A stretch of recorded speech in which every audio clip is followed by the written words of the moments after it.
Welcome back to Firefly Studios. My name is Kadia, and today we're going to continue Unity fundamentals. This time we're going to go into interacting with objects. So the way to do that is pretty straightforward.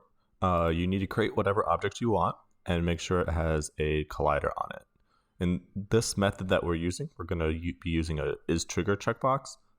You do not have to do it that way. You'll just change the function that you'll use. In the script, we have a single function. This is a onTriggerEnterToD function.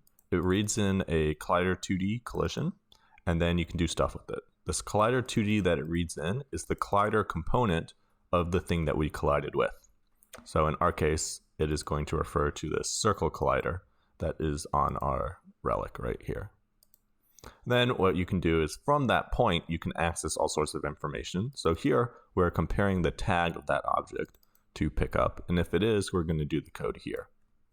So if I go over to my relic, we're going to access this tag system up here. So this is in the top right. Go to this drop down and click add tag. You'll hit this plus and you can add in whatever tag you want. In my case, I added one called pickup, and then I just select it from the list. It does not auto select it, so remember to go back and select it. One thing of note is this is case sensitive, so make sure you spell it the exact same way. Now that we have selected the tag, all we need to do is make sure we attach our script to our player.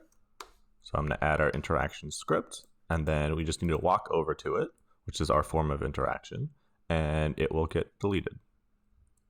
I hope you found this interesting, or at the very least useful. It's a pretty easy thing to do. In the next video, we will be going into how to make our UI update when we interact with something.